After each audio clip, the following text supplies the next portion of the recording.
جایگاهی داره؟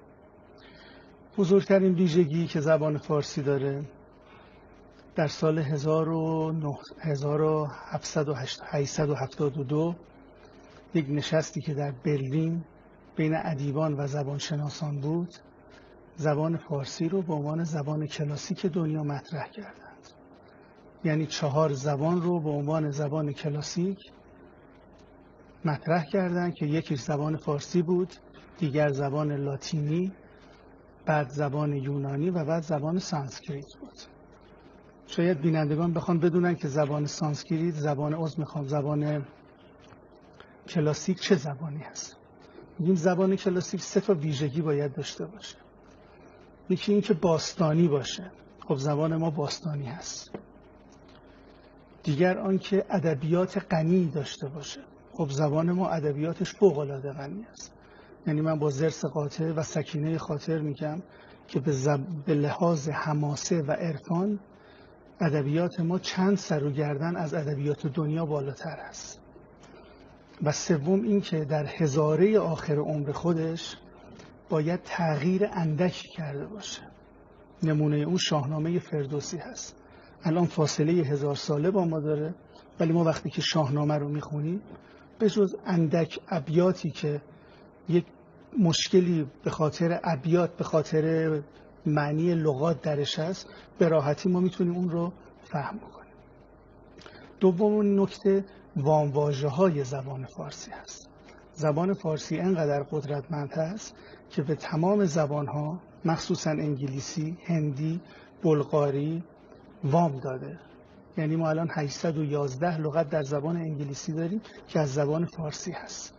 به عنوان مثلا کرکس به معنای لاشه از کرکس فارسی گرفته شده. و در زبان بلغاری دوست از فارسی گرفته شده. دوار به معنای دیوار از فارسی گرفته شده. جام از فارسی گرفته شده. یا در زبان هندی واژه‌ای مثلا عرضم به حضورتون رفیق از فارسی گرفته شده. پیغمبر از فارسی گرفته شده. هنر، گنج، برف، بهار این از فارسی گرفته شده. و در زبان عربی هم همینطور هست. استاد رو از زبان فارسی گرفتن، به نام استاز میگن و واژگان دیگه. پس وام‌واژه هایی که گرفته شده شأن ادبیات ما، شأن زبان ما رو نشون میده. نکته دیگه گستردگی دایره لغات ما هست. ما جزء معدود زبان‌هایی هستیم که میتونیم یه فرهنگ 18 جلدی ده خدا رو براش تدوین بکنیم و این واقعا در زبان‌های دنیا کمتر پیدا میشه. از نظر ضرب المثل و تنوع ما جزء 3 کشوری هستیم که ضرب المثل هامون بسیار متنوع هست و بسیار بامعنا هست. اینم از یک نظر. از کشور دیگه کدام کشورها؟